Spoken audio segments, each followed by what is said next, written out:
You'll find this online, so you can just take it and print it out and do a draft or something like that.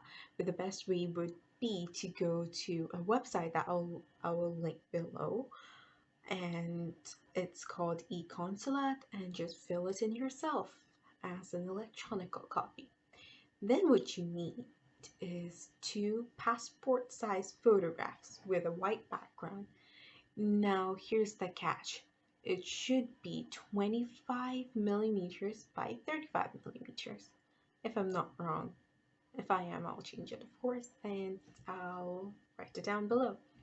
You need a valid passport, and it should have at least 90 days, and it should have two blank pages. That's it. That's the requirement. Stupid, eh? And you'd also need photocopies of your pass visa, and you'd also need photocopies of your past passport if you had any and currently have a new one or one that's expired already. You need a page of photographies of that. And you also need, and what you need is a travel medical insurance. Now listen to me, this is really important, and it has to cover not only Poland but all the EU countries beside it. Should only consist of Poland but all stringent areas, and it should be against 30,000 euros. You know what I mean? You probably have to pay around 9,000 or a little more, a little less, I don't know, in India, and they legally allow only 4 Indian um, banks to give you this insurance at the moment. Where you're coming to, and like all the definitions and where you're going to get the money from, of course. Like if your parents are giving you supporting you, like they're paying for your studies, then you also need to state that down in there, that I'm a student, this is my father, he's going to be paying it, because of course later on we'd see that you need all the proof of sufficient financial means in the period in your stay in Poland. So then it comes to the bank account and be paying it, because of course later on we'd see that you need all the proof of sufficient financial means in the period in your stay in Poland.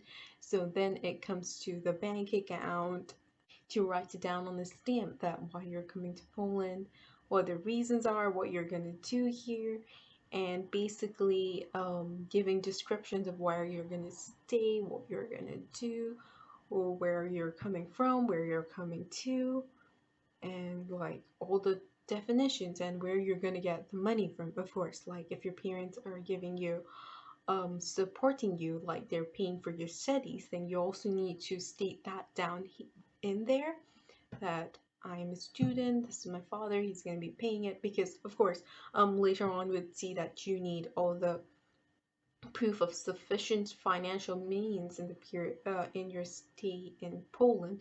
So then it comes to the bank account, sorry, it comes into the bank balances and the credit card limits and etc. Like they need to know that you have financially you're stable enough to be there, or your father has enough money to pay for everything.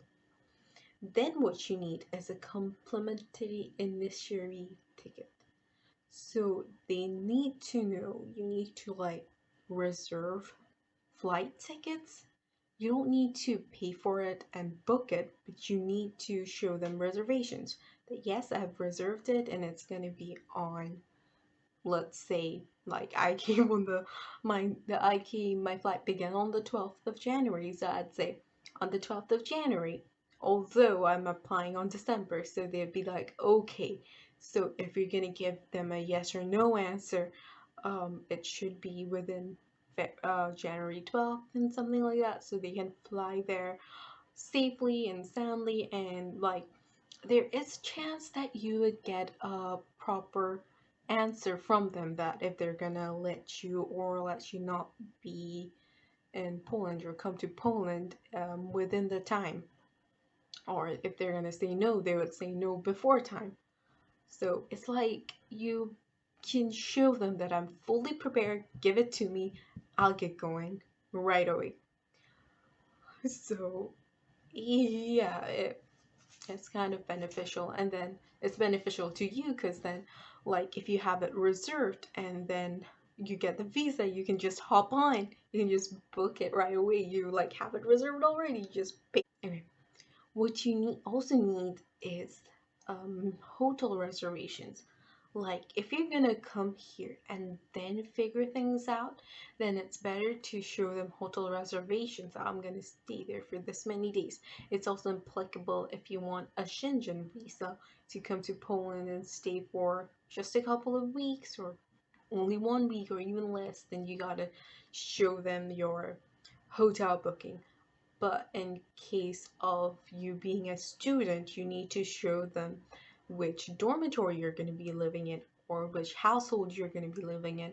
Of course, it's not possible to directly sign a contract. Like if you're going to stay in a house in here, you get contracts from the house owners and you get it signed up. So if you're going to like come and directly stay at a home, then it's better to like get a signed contract if that's possible, or just show them the dorm applications. Like it's way easier, I'd say, for students, of course, that just like to hop onto the school dorm. Like it helps because it's like when you're staying at a dorm, it's like there's hundreds of kids inside and they're all from different countries, so the housing facilities are already noted and people have been there, people have gone there, so it's easier to find out. And I'd say they know more, like what the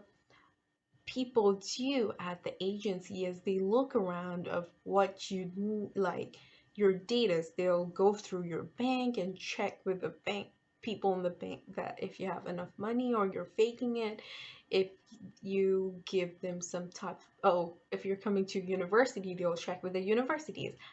That is that student actually coming or is it fake? So they'd also be calling the dormitory just to see that if you're actually going to stay in the dorm or not.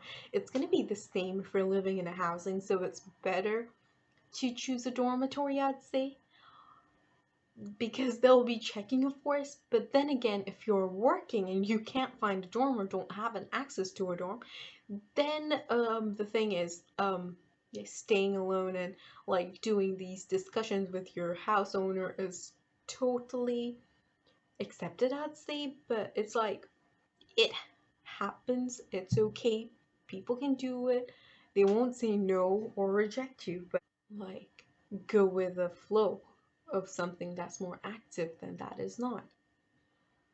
And if it's possible for you to be working and staying at a place that work people stay, that would be cool too. But of course you've got choice, but it's, I'd say it's better to have an active place that you're going to in your initial stages. Of course, you can come here and then change and go wherever you want. So that would be everything you need. Please subscribe to my channel. This is my first video. I know it doesn't make sense, like where I'm bringing it up from, but then again, there will be follow-up and I'll go through all the processes of coming from Bangladesh all the way to Poland in the pandemic and a lot more. So thank you. Bye.